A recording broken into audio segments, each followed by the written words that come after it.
This reading by Kim Cutler. Missing Link by Frank Herbert. The Romantics used to say that the eyes were the windows of the soul.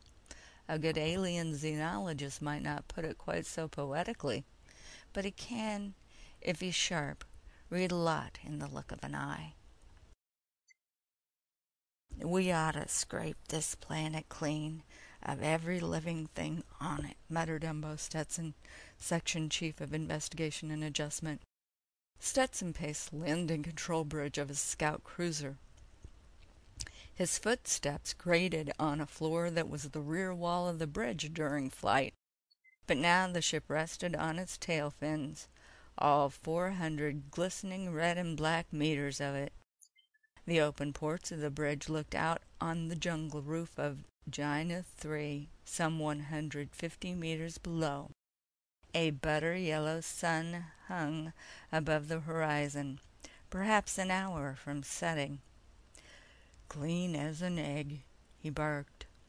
He paused in his round of the bridge, glared out the starboard port, spat into the fire-blackened circle that the cruiser's jets had burned from the jungle. The IA section chief was dark-haired, gangling, with large head and big features. He stood in his customary slouch, a stance not improved by the sack-like patched blue fatigues. Although on this present operation he rated the flag of a division admiral, his fatigues carried no insignia. There was a general unkempt, straggling look about him. Lewis Orne, junior IA field man with a maiden diploma, stood at the opposite port, studying the jungle horizon. Now and then he glanced at the bridge control console, the chronometer above it, the big translite map of their position tilted from the opposite bulkhead. A heavy planet native, he felt vaguely uneasy on this Gina 3, with its gravity of only 7/8 Terran standard. The surgical scars on his neck where the micro-communications equipment had been inserted itched maddeningly. He scratched. "Ha," said Stetson. "Politicians." A thin black insect with shell-like wings flew in Orne's port, settled in his close-cropped red hair. Orne pulled the insect gently from his hair, released it. Again it tried to land in his hair. He ducked. It flew across the bridge, out the port beside Stetson. There was a thick-muscled, no-fat look to Orne, but something about his blocky, off-centered features suggested a clown. "I'm getting tired of waiting," he said. "You're tired. Ha!" A breeze rippled the tops of the green ocean below them. Here and there, red and purple flowers jutted from the verdure, bending and nodding like an attentive audience. "Just look at that blasted jungle," barked Stetson. "Them and their stupid orders."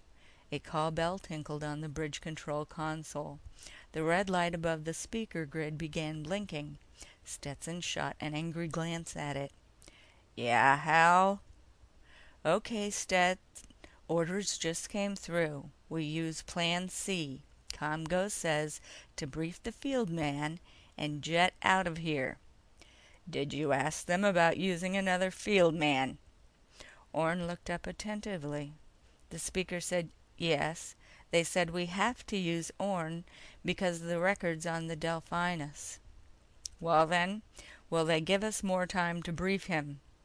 "Negative. It's crash priority. Comgo expects to blast the planet anyway."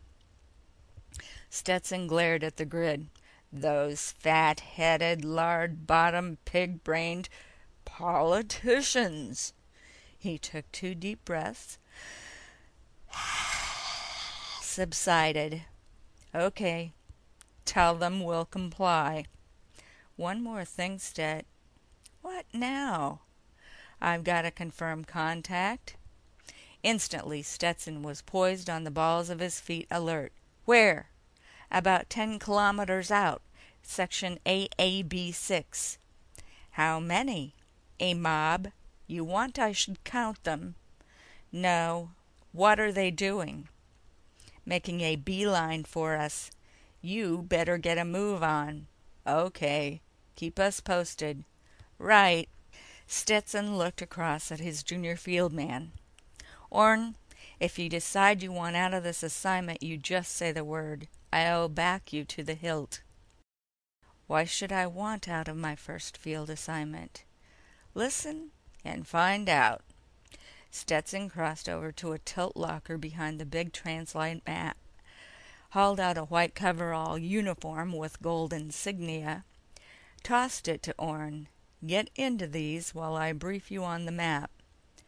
But this is an R&R unit, began Orn.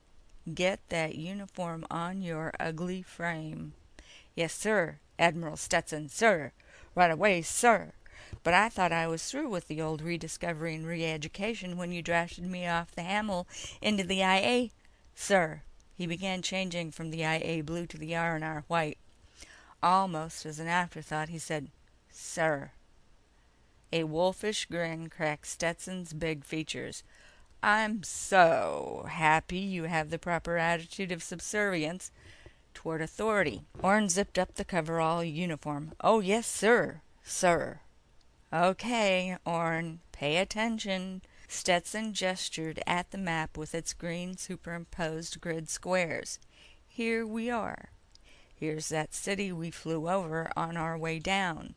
You'll head for it as soon as we drop you. The place is big enough that if you hold a course roughly northeast, you can't miss it. Again, the call bell rang. What's it this time, Hal? Barked Stetson. They've changed to Plan H, Stet. New orders cut. 5 days? That's all they can give us. Comgo says he can't keep the information out of High Commissioner Bull One's hands any longer than that. It's 5 days for sure, then. Is this the usual R&R foul-up? Asked Orn. Stetson nodded. Thanks to Bull One and Company, we're just one jump ahead of catastrophe. But they still pump the bourgeois into the rah-rah boys back at dear old Unigalactica. You're making light of my revered alma mater, said Orn. He struck a pose. We must reunite the lost planets with our centers of culture and industry and take up the glorious onward march of mankind that was so brutally... Can it? Snapped Stetson. We both know we're going to rediscover one planet too many someday. Rim War all over again.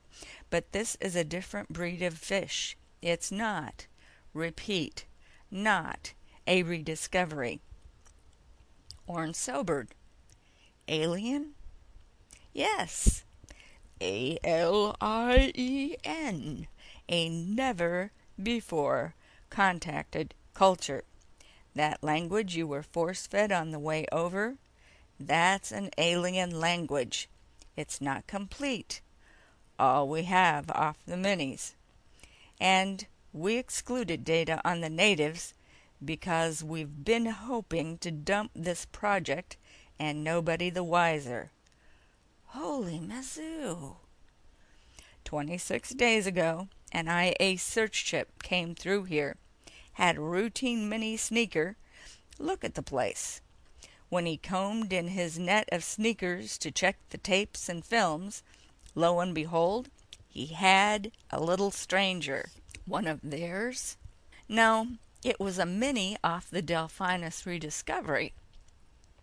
The Delphinus has been unreported for 18 standard months. Did it crack up here? We don't know. If it did, we haven't been able to spot it. She was supposed to be way off in the Ballandine system by now.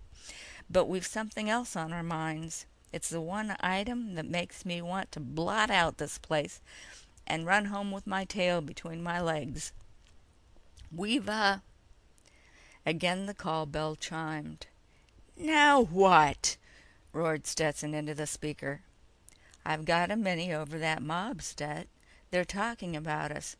It's a definite raiding party. What armament? Too gloomy in that jungle to be sure. The infrabeam's out on this mini.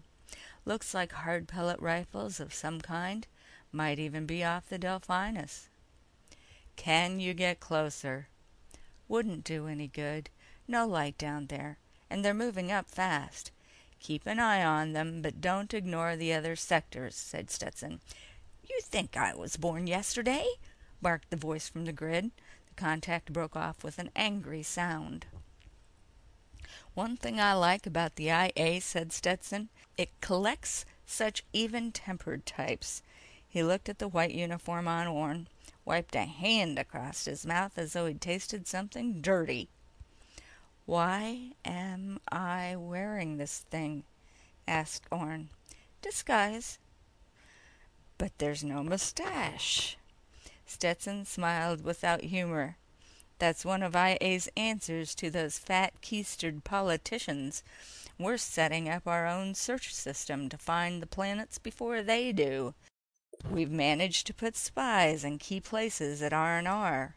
Any touchy planets our spies report, we divert the files. Then what? Then we look into them with bright boys like you, disguised as R&R field men.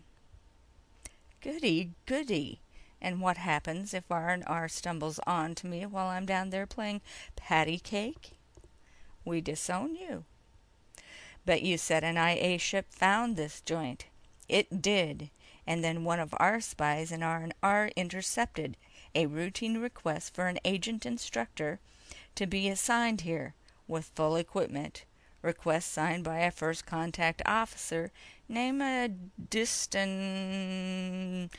of the Delphinus. But the missing. The request was a forgery. Now you see why I'm mostly for rubbing out this place. Who'd dare forge such a thing unless he knew for sure that the original FC officer was missing? Or dead?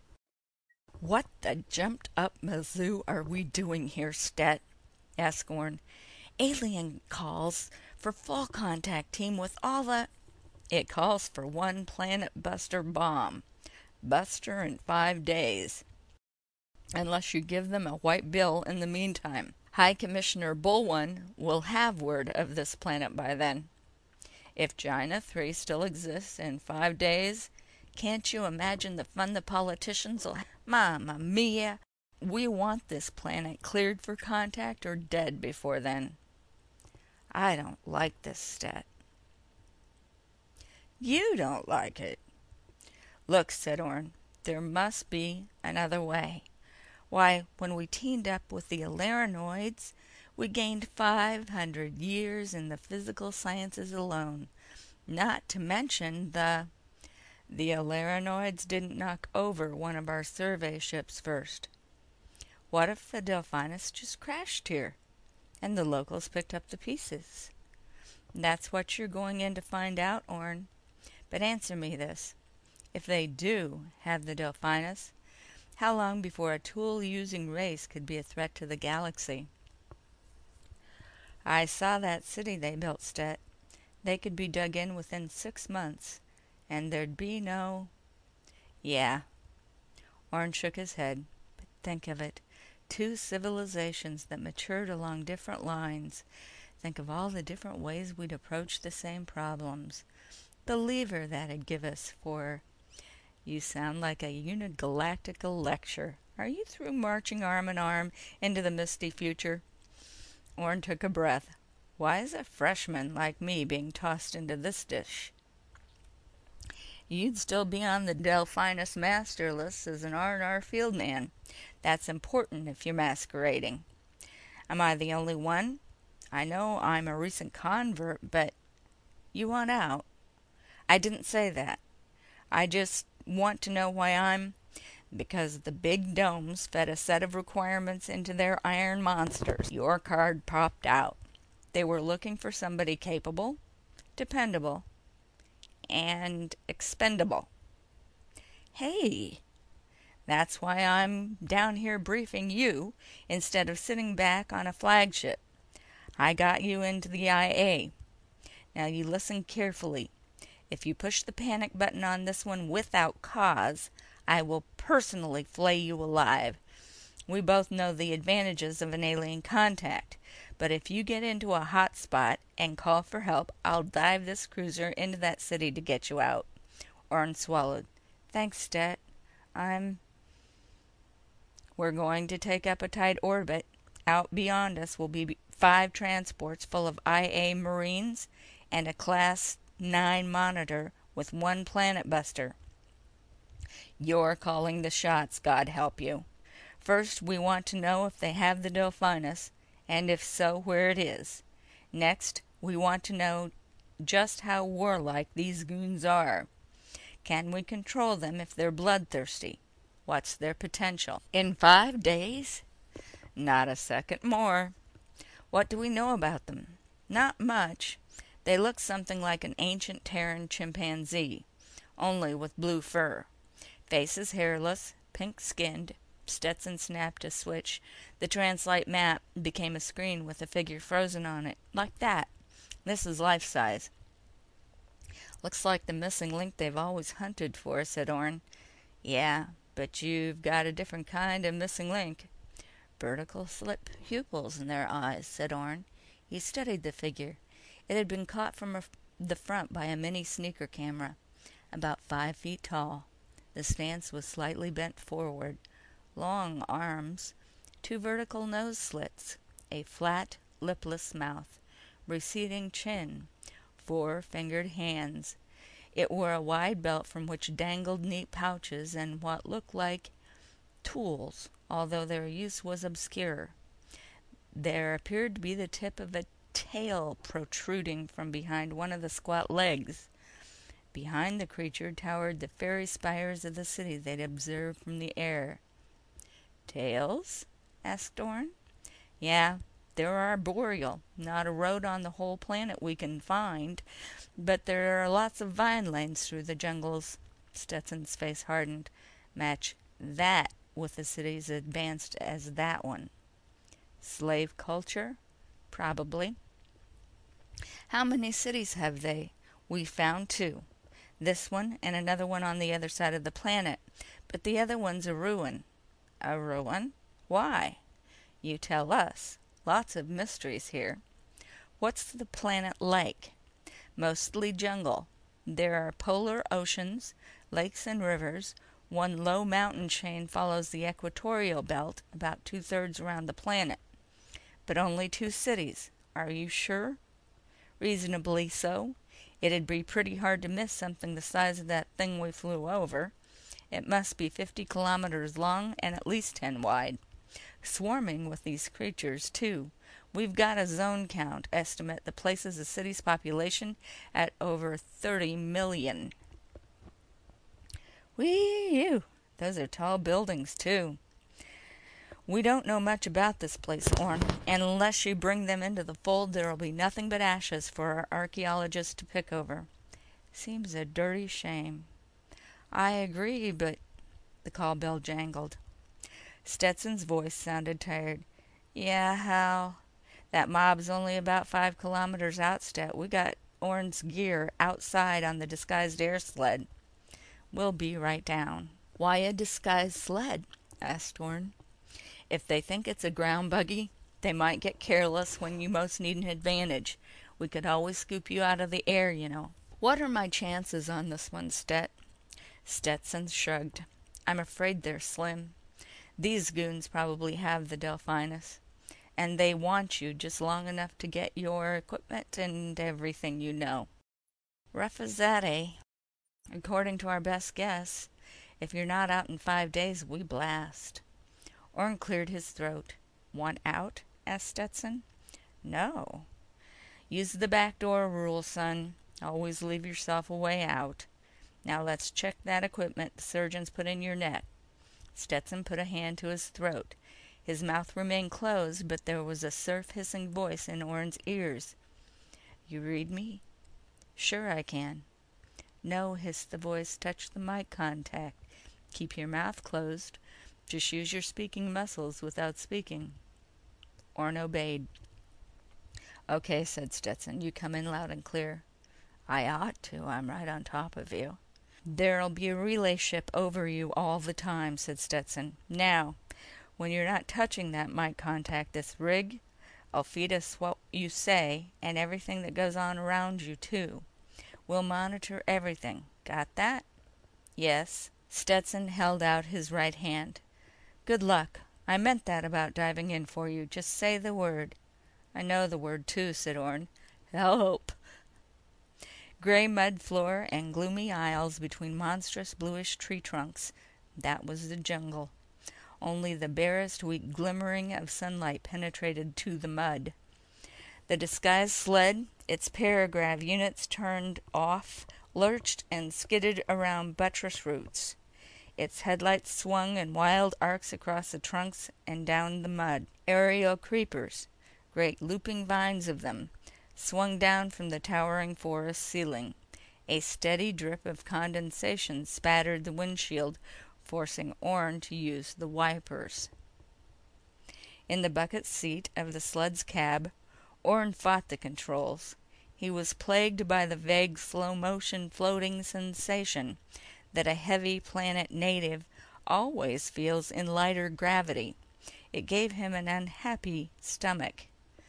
Things skipped through the air around the lurching vehicle, flitting and darting things.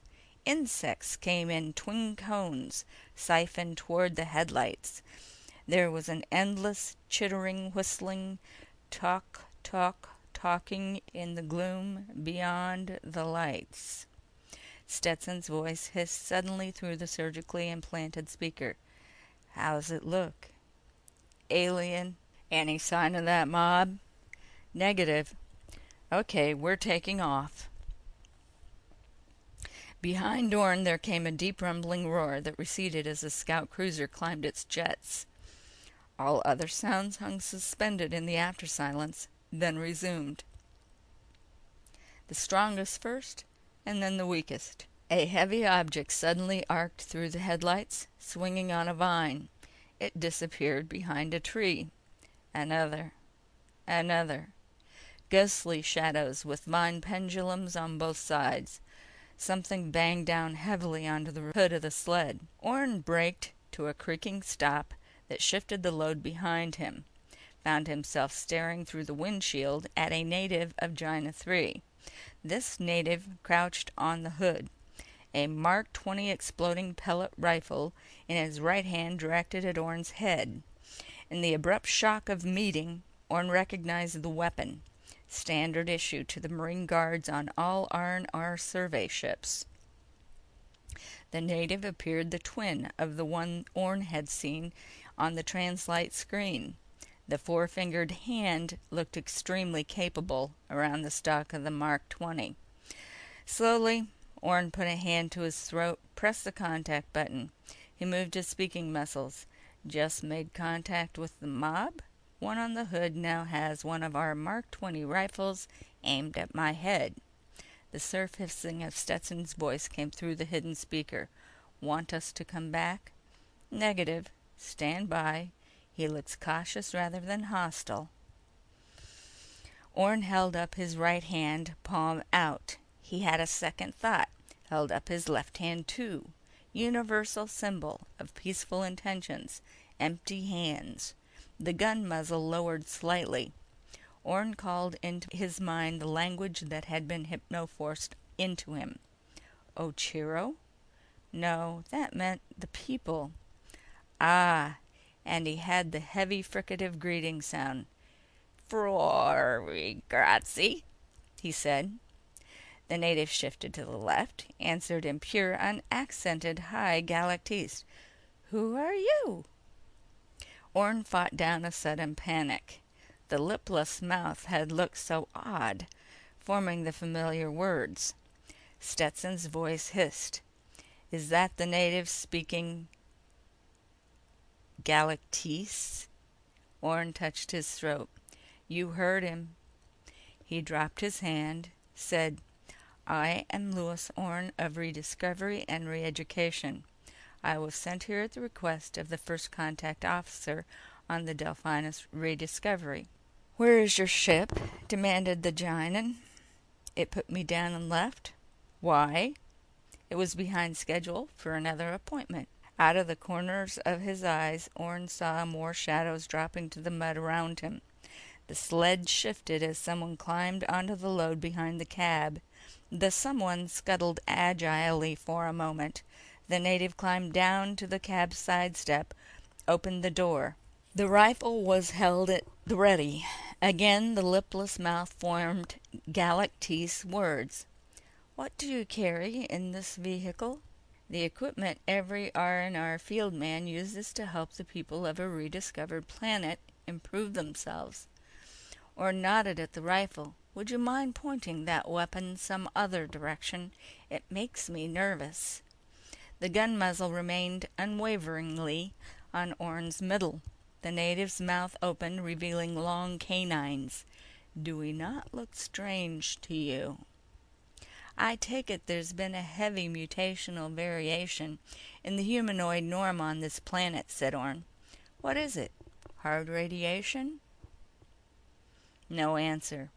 It doesn't really make any difference, of course, said Orne. I'm here to help you. I am Tanub, High Path Chief of the Grazi, said the native. I decide who is to help. Orne swallowed. Where do you go? Demanded Tanub. I was hoping to go to your city.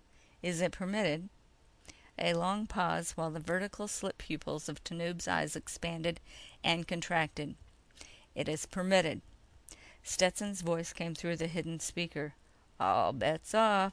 We're coming in after you. That Mark 20 is a final straw. It means they have the Delphinus for sure. Orne touched his throat. No, give me a little more time. Why? I have a hunch about these creatures. What is it? No time now. Trust me. Another long pause in which Orne and Tanub continued to study each other. Presently Stetson said, Okay, go ahead as planned, but find out where the Delphinus is. If we get that back, we pull their teeth. Why do you keep touching your throat? Demanded Tanub. I'm nervous, said Orne. Guns always make me nervous. The muzzle lowered slightly. Shall we continue on to your city? Asked Orne. He wet his lips with his tongue. The cab light on Tanub's face was giving the giant an eerie, sinister look. We can go soon, said Tanub. Will you join me inside here? Asked Orne. There's a passenger seat right behind me.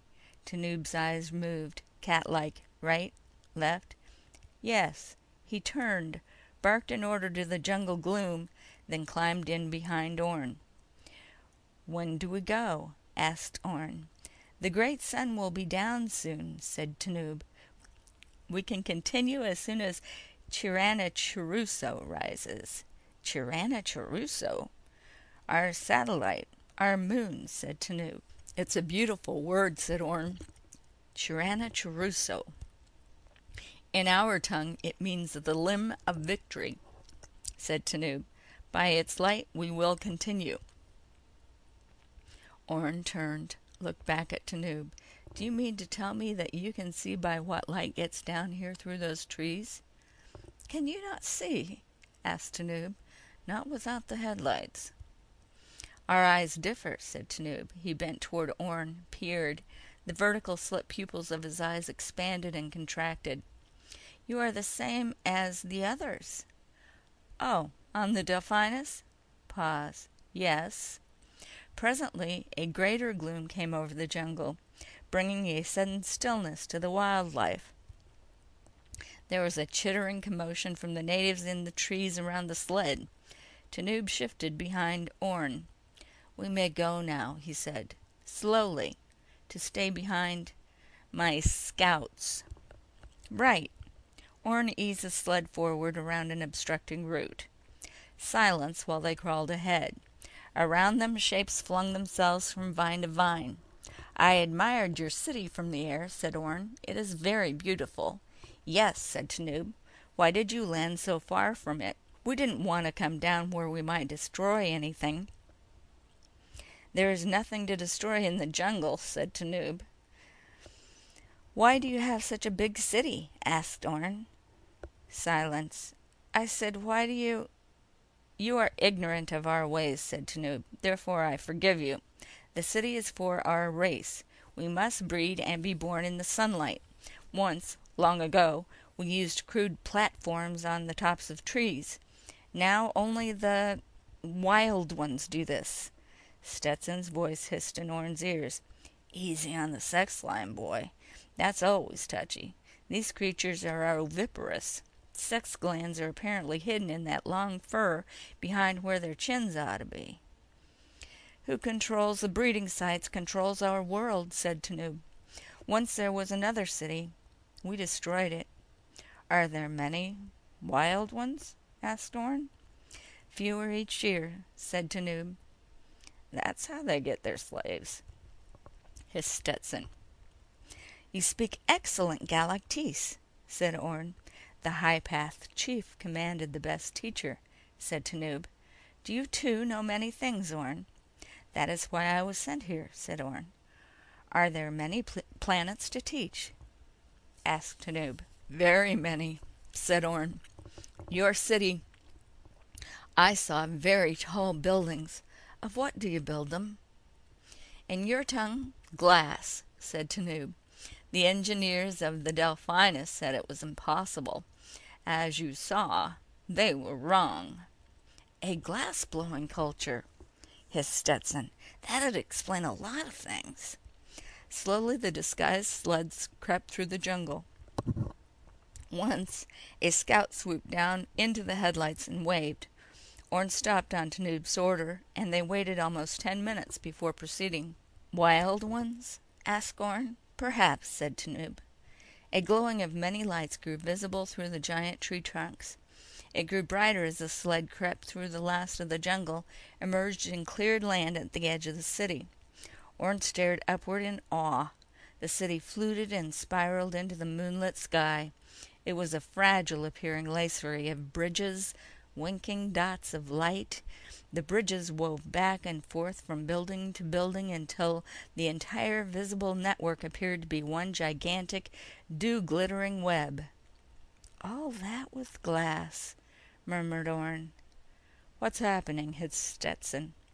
Orrin touched his throat contact. We're just into the city clearing, proceeding toward the nearest building.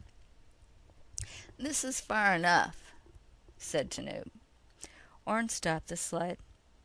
In the moonlight, he could see armed Ginans all around. The buttress pedestal of one of the buildings loomed directly ahead.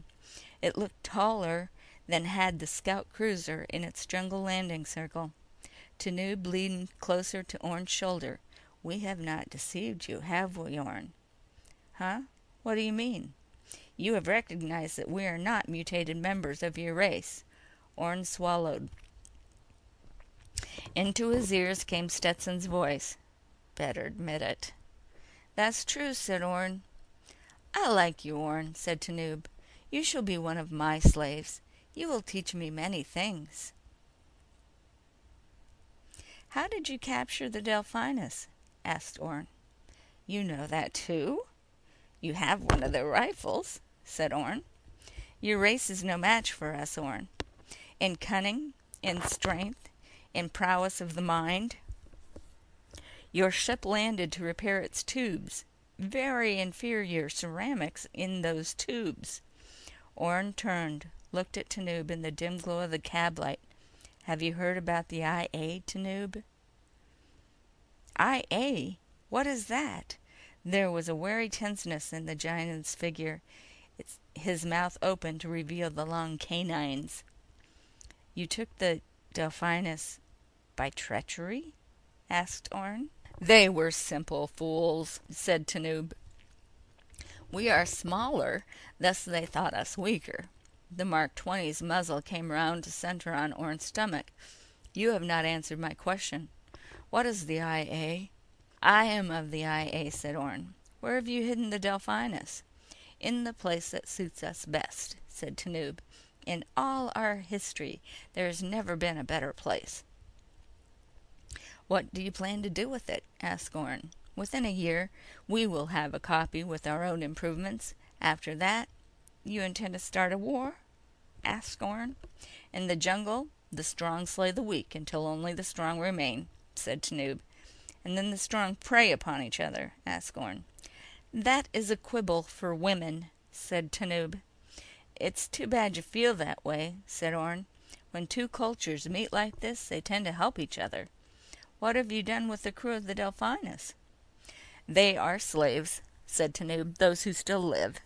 Some resisted, others objected to teaching us what we want to know. He waved his gun muzzle. You will not be that foolish, will you, Orne? No need to be, said Orne. I have another little lesson to teach you. I already know where you've hidden the Delphinus. Go, boy, hissed Stetson. Where is it? Impossible, barked Tanub. It's on your moon, said Orne. Dark side. It's on a mountain on the dark side of your moon. Tanub's eyes dilated, contracted. You read minds? The IA has no need to read minds, said Orne. We rely on superior mental prowess. The Marines are on their way, hissed Stetson. We're coming in to get you. I'm going to want to know how you guessed that one. You are a weak fool like the others, gritted Tanub. It's too bad if you formed your opinion of us by observing only the low grades of the R&R, said Orne. Easy, boy, hissed Stetson. Don't pick a fight with him now. Remember, this race is arboreal. He's probably strong as an ape.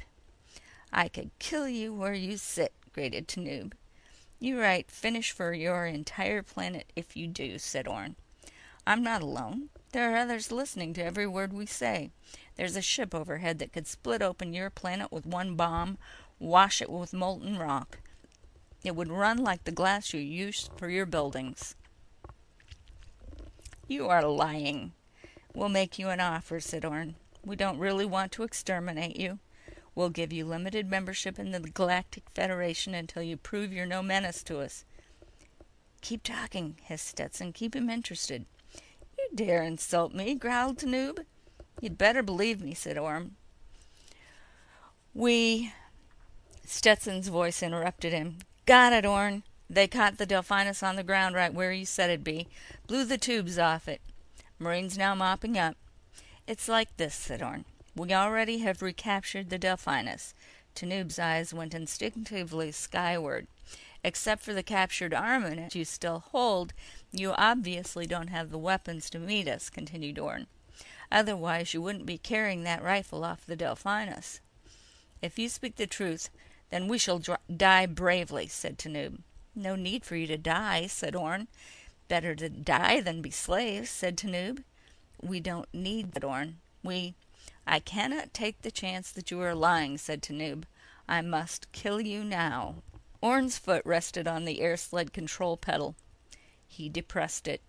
Instantly the sled shot skyward, heavy G's pressing them down into the seats. The gun in Tanub's hand was slammed into his lap. He struggled to raise it. To Orne the weight was still only about twice that of his home planet of Chargon. He reached over, took the rifle, found the safety belts, bound Tanub with them. Then he eased off the acceleration. We don't need slaves, said Orne. We have machines to do our work. We'll send experts in here, teach you people how to exploit your planet, how to build good transportation facilities, show you how to mine your minerals, and what do we do in return? Whispered Tanub. You could start by teaching us how you make superior glass, said Orne. I certainly hope you see things our way. We really don't want to have to come down here and clean you out. It'd be a shame to have to blast that city into little pieces. Tanub wilted. Presently he said, Send me back. I will discuss this with our council. He stared at Orne. You IAs are too strong. We did not know. In the wardroom of Stetson's scout cruiser, the lights were low, the leather chairs comfortable, the green beige table set with a decanter of Hokar brandy and 2 glasses. Orne lifted his glass, sipped the liquor, smacked his lips. For a while there, I thought I'd never be tasting anything like this again. Stetson took his own glass. Comgo heard the whole thing over the general monitor net, he said. Do you know you've been breveted to the senior field band? They've already recognized my sterling worth, said Orne. The wolfish grin took over Stetson's big features. Senior field men last about half as long as juniors, he said. Mortality's terrific? I might have known, said Orne. He took another sip of the brandy. Stetson flicked on the switch of the recorder beside him. Okay, you can go ahead any time. Where do you want me to start? First, how'd you spot right away where they'd hidden the Delphinus? Easy. Tanub's word for his people was grazie. Most races call themselves something meaning the people, but in his tongue that's Ochiro. Grazie wasn't on the translated list. I started working on it. The most likely answer was that it had been adopted from another language and meant enemy. And that told you where the Delphinus was? No, but it fitted my hunch about these Ginans. I'd kind of felt from the first minute of meeting them that they had a culture like the Indians of ancient Terra. Why? They came in like a primitive raiding party. The leader dropped right onto the hood of my sled. An act of bravery, no less. Counting coup, you see? I guess so. Then he said he was High Path Chief. That wasn't on the language list either. But it was easy. Raider Chief. There's a word in almost every language in history that means raider and derives from a word for road, path, or highway. Highwayman, said Stetson. Raid itself, said Orne. An ancient Terran language corruption of road. Yeah, but where's all this translation griff put? Don't be impatient. Glass-blowing culture meant they were just out of the primitive stage that we could control. Next, he said, their moon was Chirana Cheruso, translated as the limb of victory. After that, it just fell into place. How? The vertical slit pupils of their eyes. Doesn't that mean anything to you? Maybe. What's it mean to you? Night hunting predator accustomed to dropping upon its victims from above. No other type of creature ever has had the vertical slit, and Tanub said himself that the Delphinus was hidden in the best place in all their history. History? That'd be a high place. Dark, likewise. Ergo, a high place on the dark side of their moon. I'm a pie-eyed greepus, whispered Stetson. Orne grinned, said, You probably are, sir. The end.